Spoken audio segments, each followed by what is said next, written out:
Hello everyone. Now we will do MCQs on the Jammu and Kashmir Recognitions Act 2019. Last 2 lecture में मैंने आपको इसके topic दे दिए हैं. अब हम इसके ऊपर जो MCQs बनेंगे हम उसको डिस्कस करेंगे. चलो let's move on. First MCQs.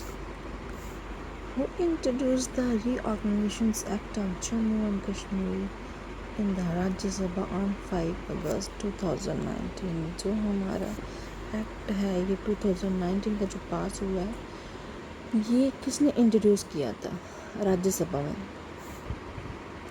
इसका आंसर है minister of home affairs. Minister of home affairs उस टाइम कौन थे? क्या मुझे बता सकते हैं? मिनिस्टर ऑफ होम अफेयर उस टाइम कौन थे? मिनिस्टर ऑफ होम अफेयर उस टाइम अमित शाह थे. When did the act receive the president assent? इस एक्ट को प्रेसिडेंट असेंट कब मिला? कब प्रेसिडेंट ने इस पे साइन किए इस बिल पे? इसका आंसर है 9th of August 2019 को.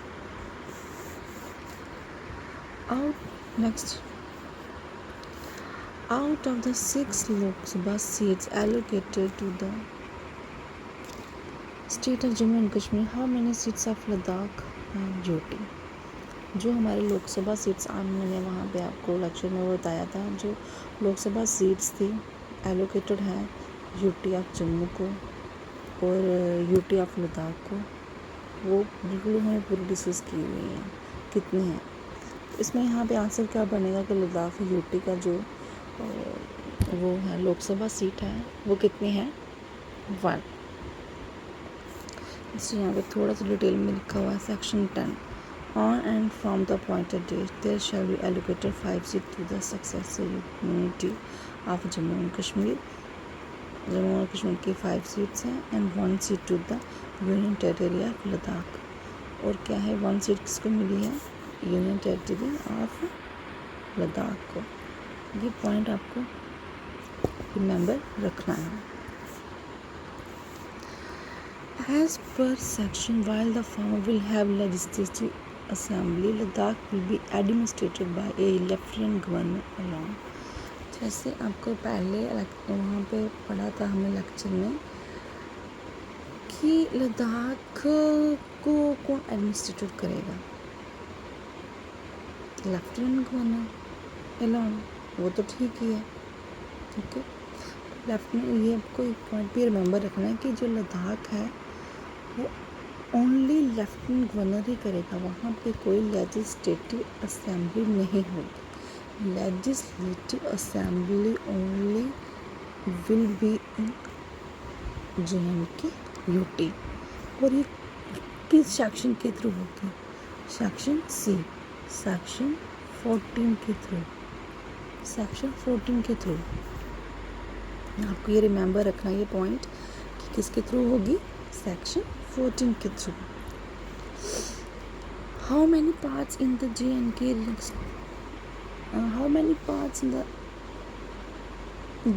Reorganization Act 2019?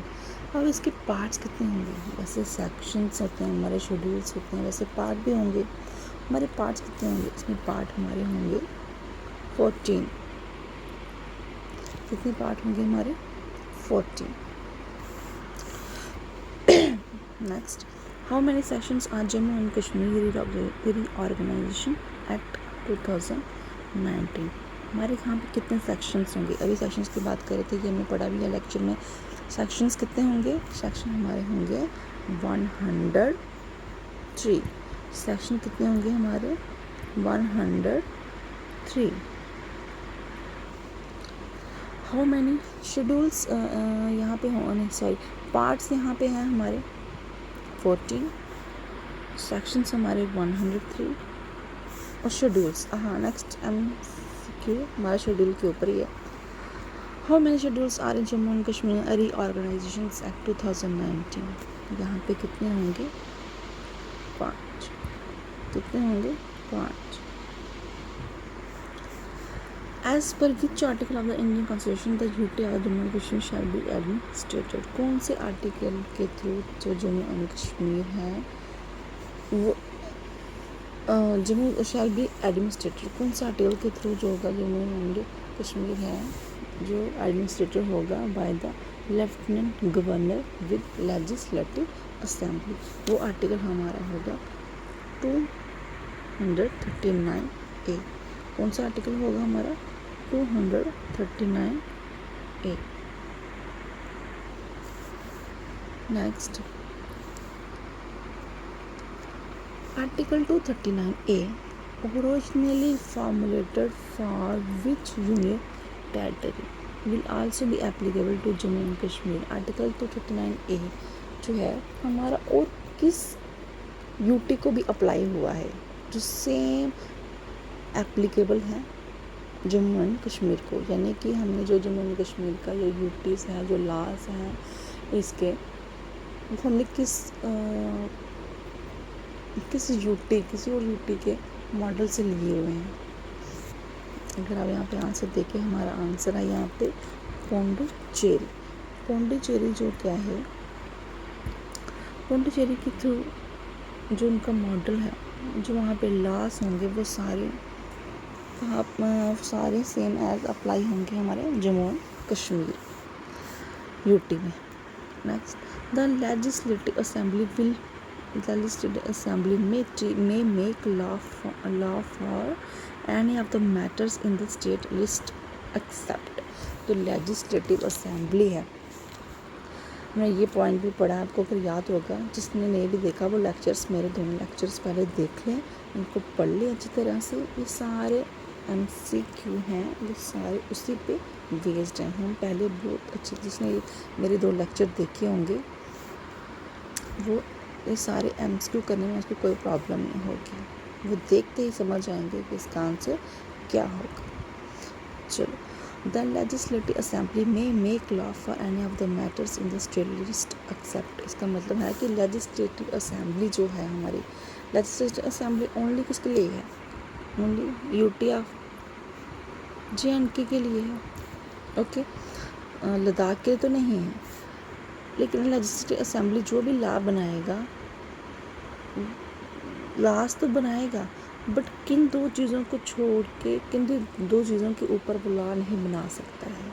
इसका आंसर है public order and police.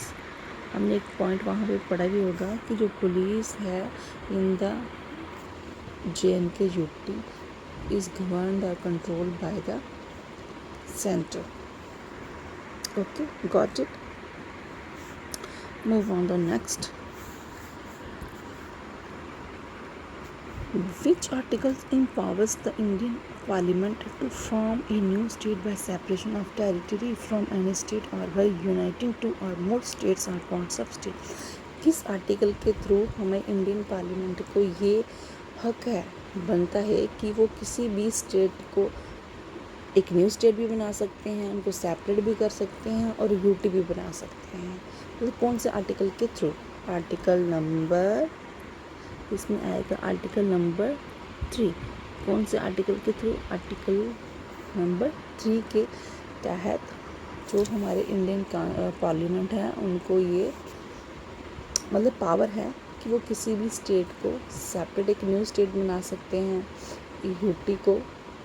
UT को भी स्टेट बना सकते हैं और स्टेट को यूटी भी बना सकते हैं।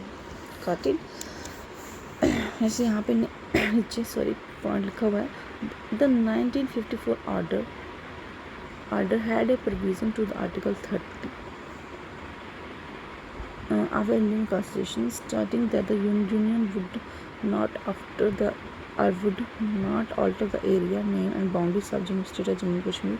Its revocation paved the way for the introduction of the Reorganization Bill 1954 54 में जो आर्डर था उसका प्रोविज़न था कि अंडर आर्टिकल 30 निकालाइजेशन की हम कुछ भी उसका नेम बाउंड्रीज वगैरह जम्मू एंड कश्मीर की कोई भी चेंज नहीं कर सकते हैं. ओके.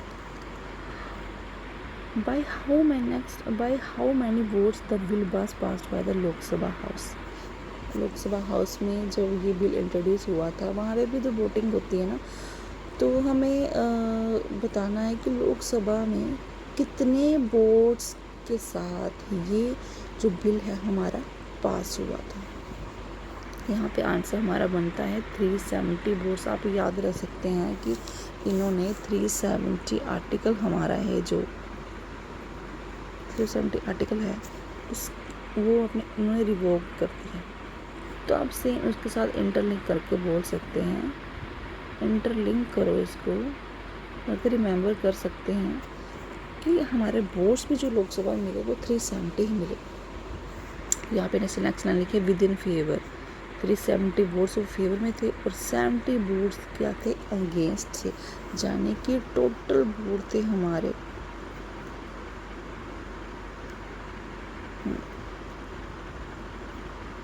इतने वोट्स, उसमें से 370 जो थे फेवर में थे और 70 वोट्स क्या थे, अगेंस्ट थे.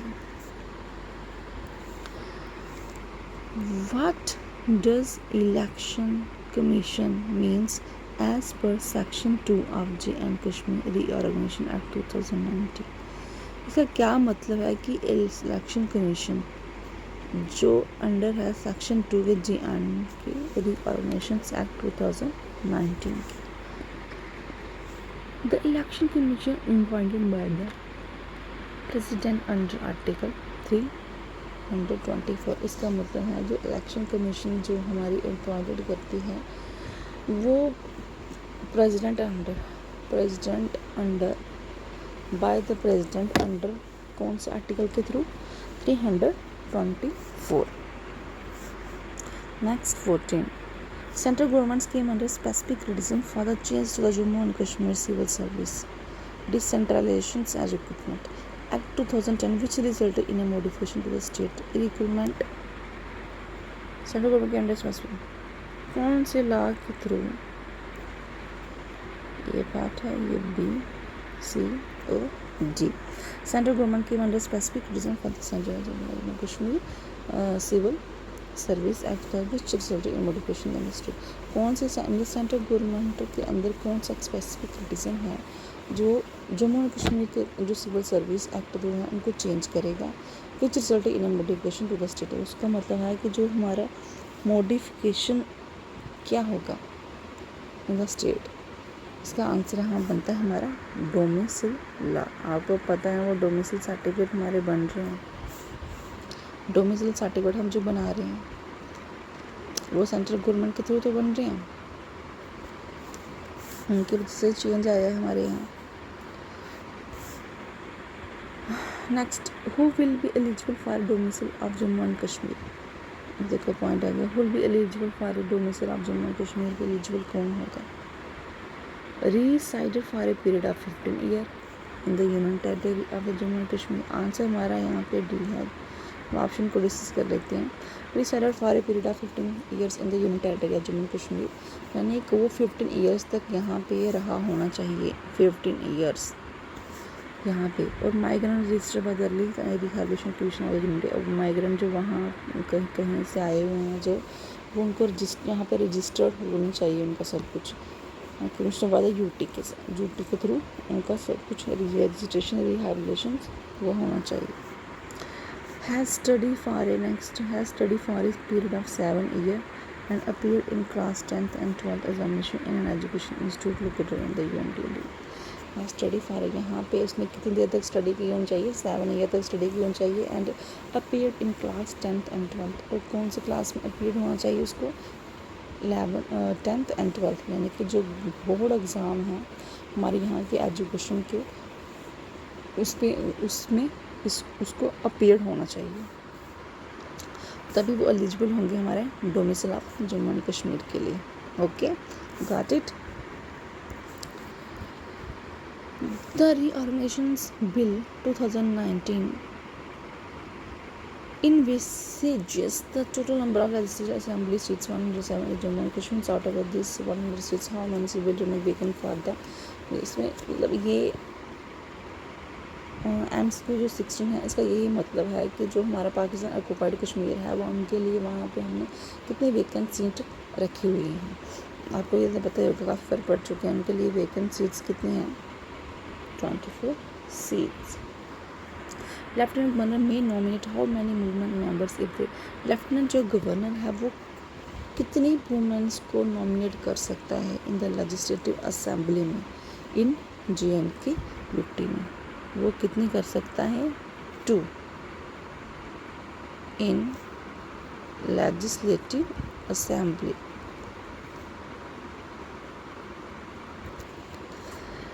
Next, what should be the size of the council of the minister or the total number of members in the assembly. कितना साइज होगा?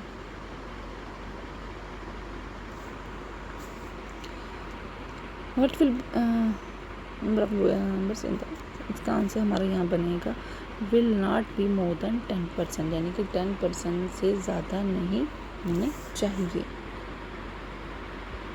which section of Jammu and Kashmir Devolutions Act abolish the legislative council of the Jammu and Kashmir. कौन से act के through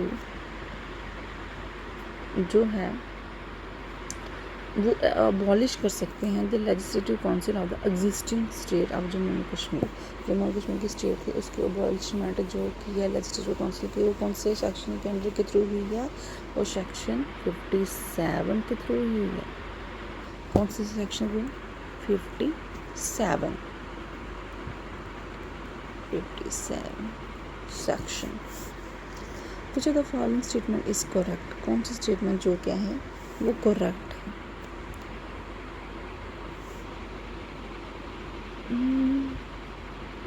Part 8 section 25 says that there will be 2 separate high court of both at UT of JNK and UT of Ladakh. ये point तो correct नहीं है क्योंकि हमारा क्या है, एक ही बनेगा, एक ही JNK हाई कोर्ट है, वो दोनों UT के लिए अप्लाई है. The high court of Jammu and Kashmir shall be the common court of the union territory of Jammu and Kashmir. हाँ, दिस पॉइंट इज राइट कि हाई कोर्ट है तो जम्मू JNK UT का वो दोनों के लिए कॉमन है, लद्दाख UT के लिए भी और JNK UT के लिए. नेक्स्ट, प्रदेश शिल B separate high court for JNK Ladakh will be attached with. नहीं, ये भी नहीं है, इसलिए हमारा आंसर कौन सा बनेगा? आंसर नंबर यहाँ पे B. Next, as per section 79 के through who shall appoint advocate general to union territory. Advocate general जो है कौन अपॉइंट कर सकता है? कौन से सेक्शन के थ्रू? सेक्शन 79 है, उसके तहत यहाँ पे एडवोकेट जनरल को कौन अपॉइंटमेंट कर सकता है? जो कौन कर सकता है? Lieutenant governor. लेफ्टिनेंट गवर्नर कौन है हमारा? मुर्मू जी हमारे जो हैं वो यहाँ के क्या हैं? लेफ्टिनेंट गवर्नर हैं. Which part of Jammu and Kashmir contains the provision related to Indian administrative services. Which part, कौन से जम्मू कश्मीर के दक्षिण में कौन से पार्ट के थ्रू जो क्या है जो प्रोविजन है यहाँ पे वो रिलेट करेंगे इससे इंडियन एडमिनिस्ट्रेटिव सर्विस के रूल्स के साथ. यहाँ पे हमारा पॉइंट बनता है answer number B. Answer number B, part section 88 to 93.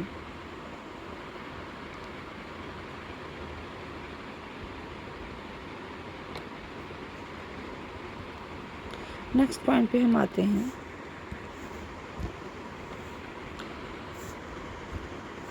How many laws of the central list will be applicable to the entirety of Jammu Kashmir and Ladakh on day 25 with the central government. कितने laws हैं central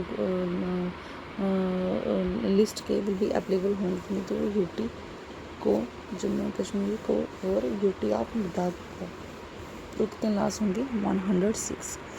Our central laws in Table 1, 106 laws of the 5th Schedule to this Act on and from the United Day shall apply in the manner as provided in the Union Territory of Ladakh. ये सारे points हमने discuss किए हुए हैं अपने lectures में. Please जिसने lectures को नहीं देखा हुआ है लेक्चर्स को पहले देखें, फिर उसके बाद ये इस MCQ पे आएंगे, आपको अच्छी तरह समझ आ जाएगा. Next 106 law of the central list will be applicable to Union Territories of Jammu and Kashmir, Ladakh on a date notified by the central government which is not out of this law. कौन सा होगा जो इस law में से नहीं है? हमारे लिए आंसर यहाँ पे बनता है Jammu and Kashmir agrarian reforms act. कौन सा है? Jammu and Kashmir agrarian reform act. हमारा ये भी चेंज हुआ, ये भी चेंज हुआ, ये भी चेंज हुआ, बस ये जो लॉ है उसमें नहीं है, चेंज भी नहीं हुआ है. Which section says that on and from the point and there shall be formed a new UT to be known as United Ladakh section. Option A, option B, option C, option D. हमारा answer यहाँ पे बनता है section 3. Section 3 के under क्या होता है? एक यूनियन टेरिटरी हमारी यहाँ पे बनी है लद्दाख की और JNK. सेक्शन किसके? सेक्शन किसका? हमारे इंडियन कॉन्स्टिट्यूशन का.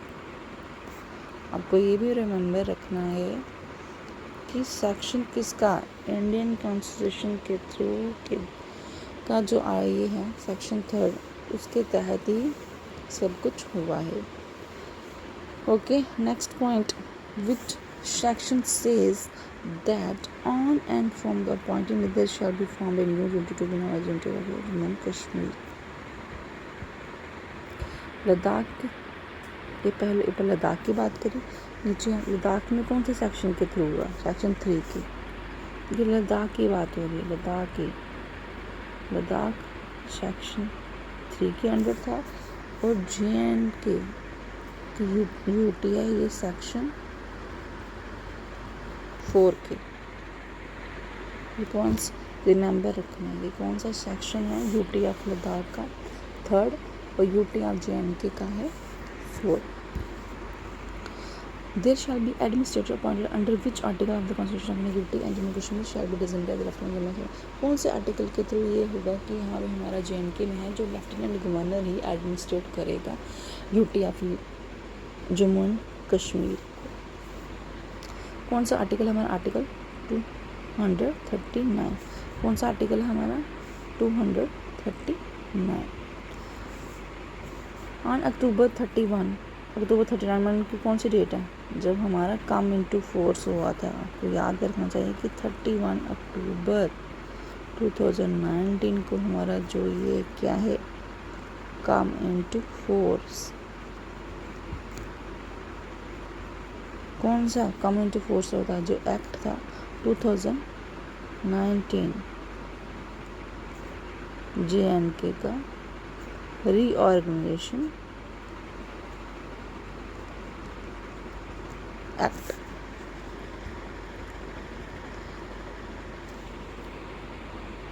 Jammu and Kashmir government declared the State Land Act 2001 null and void. The law which had proposed to transfer ownership of state land to its occupants for its fee determined by the government. What was this act popularly known as Air Regulations Act? कौन से act के through था? हाँ, कौन से act के through है जो हम किसी को लैंड को जो ओनरशिप दे सकते हैं, ट्रांसफ़र कर सकते हैं?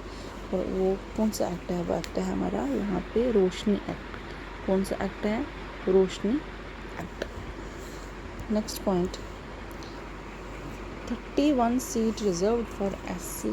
सॉरी, क्वेश्चन नंबर 31 है seats reserve for SC and SC is and which section tells about reservation of SC and ST. यानी कि सिंपल ये है कि कौन सा सेक्शन के थ्रू हमें बताता है जो SC और ST कैटेगरीज के वालों को रिजर्वेशन मिलेगी.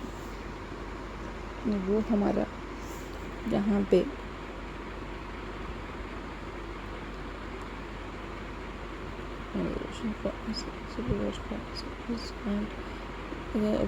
one minute.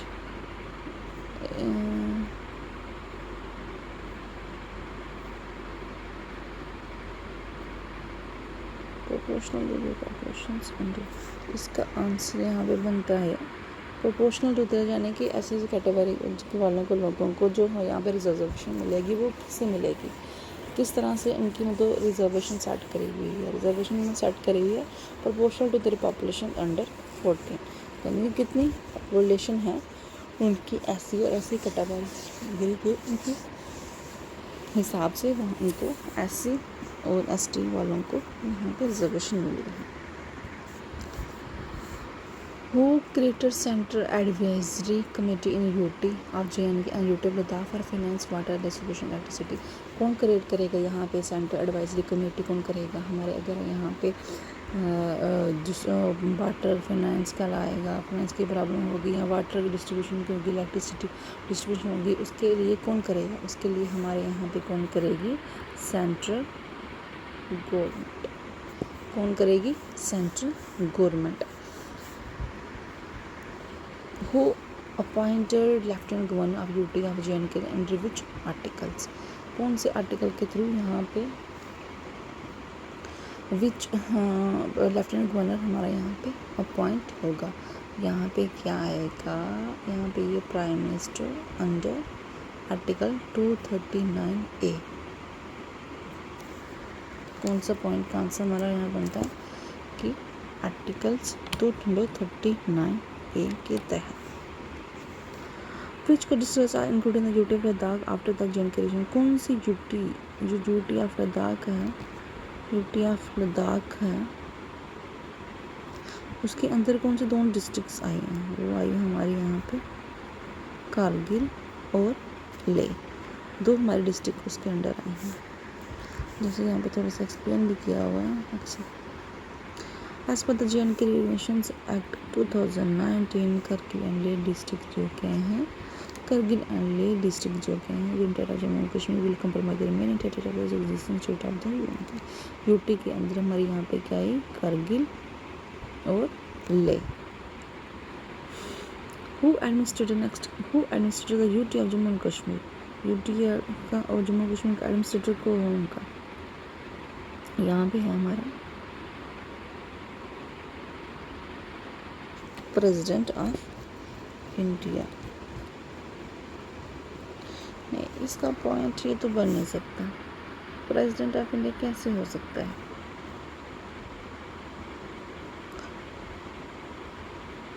वो तो लेफ्टिनेंट गवर्नर होगा। नो नो नो, बट हाँ लेफ्टिनेंट गवर्नर बन सकता है, बट लेफ्टिनेंट गवर्नर जो क्या है हमारा, वो अपॉइंटेड कौन करेगा, पहले तो प्रेसिडेंट ही है, उसके बाद वो अपॉइंट करेगा किसको, LG लेफ्टिनेंट गवर्नर को।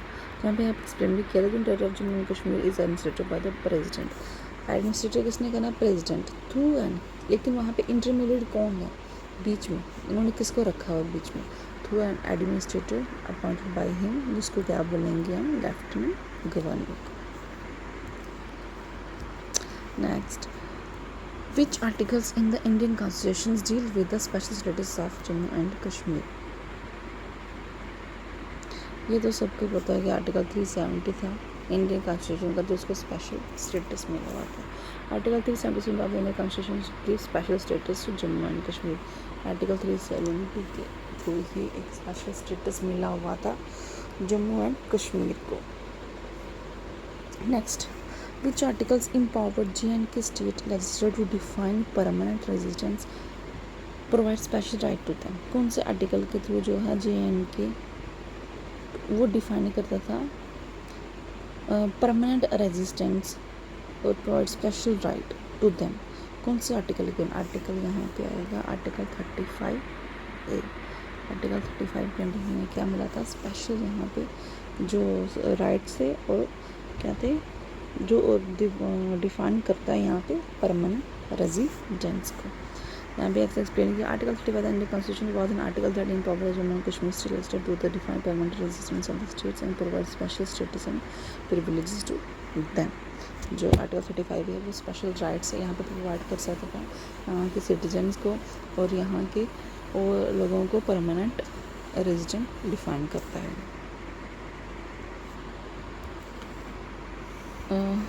ये थे हमारे MCQs सारे, जो पॉसिबल मोस्ट ऑफ द जो MCQs इस पे JNK ग्रेजुएशन पे बन सकते थे वो मैंने बनाए हुए हैं। आप हो सके तो मेरे दो हो सके क्या आपको देखने पड़ेंगे वो 2 लेक्चर्स। अगर वो 2 लेक्चर्स जो पहले मैंने अपलोड किए हैं अगर वो नहीं देखे हैं, आप प्लीज़ उनको पहले देखिए, अच्छी तरह से समझिए, उसके बाद ही MCQ पे आएंगे आप। MCQ फिर आसानी से आप कर सकते हैं। ओके, नाउ आप क्लास को एंड करते हैं और सब मेरे चैनल को सब्सक्राइब ज़रूर कर लीजिएगा नेक्स्ट नोटिफिकेशंस के लिए। और जो लेक्चर्स आपको अच्छे लग रहे हैं, चाहे MCQ के लेक्चर्स हैं या सिंपल दूसरे लेक्चर्स हैं, तो आप लाइक एंड शेयर कर लीजिएगा। Okay, thank you.